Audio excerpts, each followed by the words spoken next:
I am joined this hour by noted hate monger, vicious bigot, a misogynistic, transphobic friend of mine. His name is Matt Walsh. He is the erstwhile #1 best-selling LGBT author in the United States, author of Johnny the Walrus, a really tremendous children's book, and most recently the star of an episode of Dr. Phil. Matt, thanks for coming on. Thank you. Thank you for that introduction. I really appreciate it. Anytime. Quite accurate in all. So, Matt, you just, for the handful of people who had not heard of you in the country, they just heard of you because you went viral after being invited onto the Dr. Phil daytime talk show, where you were brought on to defend the view that men can't become women. And you were debating this position with a very sexually ambiguous person who looked somewhat like a woman, but also had a beard, and it was extraordinarily confusing. Yeah, it was. I was on there with two. They were diversity consultants, and one was, I believe, one's trans, one identifies as non-binary. One's was a man who kind of presents as a woman. The other was a female who presents as a man. And I think they were also a romantic couple as well, but wow. not that any of that matters. Yeah. And I'm also, there was also a professor, kind of a woke professor there as well. And I think she's a communications professor, and for some reason she was brought on to talk about gender. And along with the entire studio audience. And the interesting thing, of course, so I'm kind of outnumbered on the stage for most of the discussion. Yeah. Then they brought a couple other sane people up towards the end. And people have asked me, well, are you nervous going into that environment, knowing you're going to be outnumbered, you're in front of a hostile audience? And the thing is, if this was any kind of complicated subject that required me to be intelligent and well-spoken, I would have absolutely been nervous. I probably would have said no. But if my position is simply that individuals with penises are men, like that's my, and if you can give birth, you're a woman, then there's nothing to be afraid of. You could walk in front of any audience, doesn't matter at all, because your position is very, very simple. And of course, what we know, and if you watch the episode, what you see them try to do is, because you have simplicity on your side, because the truth is simple here, and so they're going to try to constantly.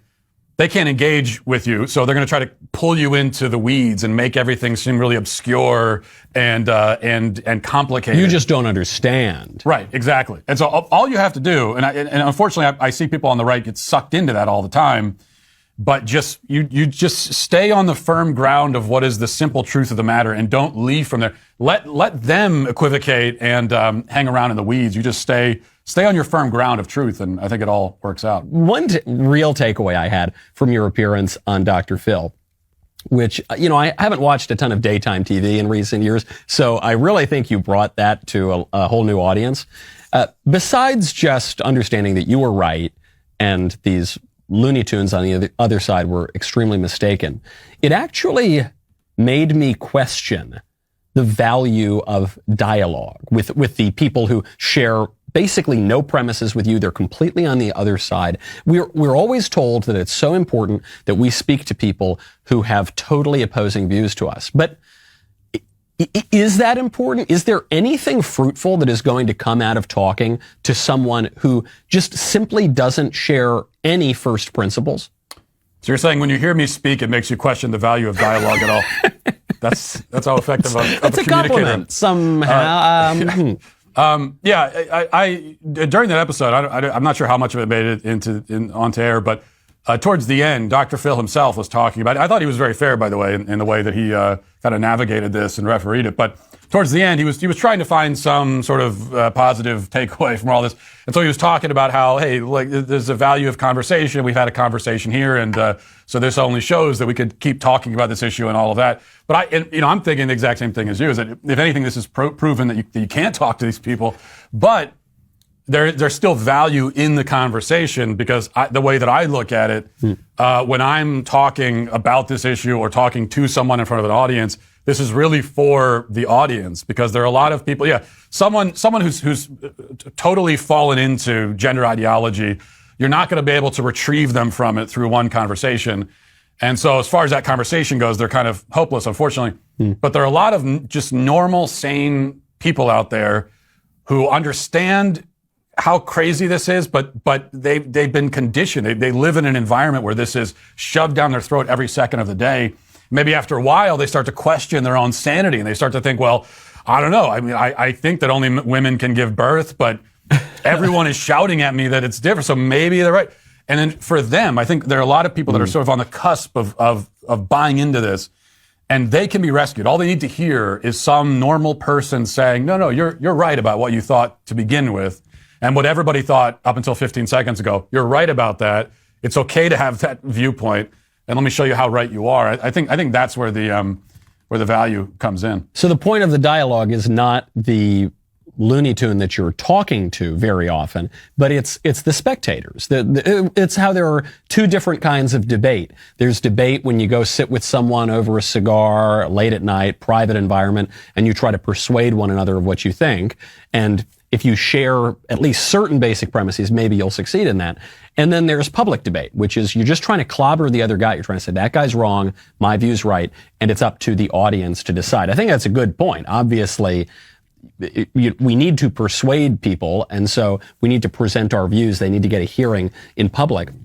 But it is amazing because though we live in this world now where everything has to be empirical and based on some study, and we have to have the evidence for every single thing, a lot of our public debates boil down to first principles. If I think that human beings are just walking meat puppets, just bags of chemicals where everything that we hope for and love and feel joy over, it's really just an illusion caused by synapses just squirting out chemicals. And when we die, we turn to worm food and take a dirt nap. That I'm going to have a very different understanding of the world than someone who thinks that man is made in the image and likeness of God. And how do you convince someone to go over to the other side? Yeah, it's true. Although the interesting thing is that even if you start from that first premise of that we're all meat puppets and biological machines and so on, I mean, even from that premise, you still can't really get to transgenderism. Mm-hmm. So that's what makes this so interesting. That's one of the reasons why I was maybe a little bit surprised when you look at the reaction to the Dr. Phil episode.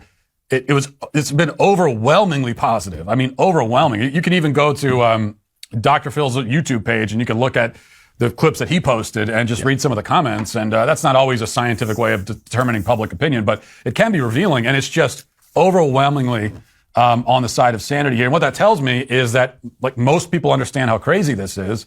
And in a way, people are sort of, I guess you have to give people permission to be sane, in this environment. Yeah. And that's one thing that we can do that's important. But then it's also frustrating because I know there's some conservatives that take solace in this idea of the silent majority, but it's also frustrating in a way because, well, if we're the majority, why are we silent? Yeah. And if 90% of people or 99% know how crazy this is, which I think they do, then why have we allowed any of this to happen? I mean, why is it that you can go anywhere in the country and there are men competing against women in women's sports and men in the women's restroom and all that kind of stuff? It shows the power that we have, and it also shows that this other side breaks down in an instant. All you have to do is just turn and face it and ask one simple question, and it breaks down. And yet, to this point, we really haven't done that, and that's the frustrating part. People need some limits. When I watch you talking to gender ambiguous people, and you don't know if it's a man or a woman, and it seems to me that self-expression has gone a little bit too far, and I saw this the other day. I'd love for you to weigh in since you are a self-described theocratic fascist. There's a town up in Alaska, Kenai, Alaska, and at their assembly meeting in this town, they have an individual come up and present an invocation. This is just part of the way the assembly operates.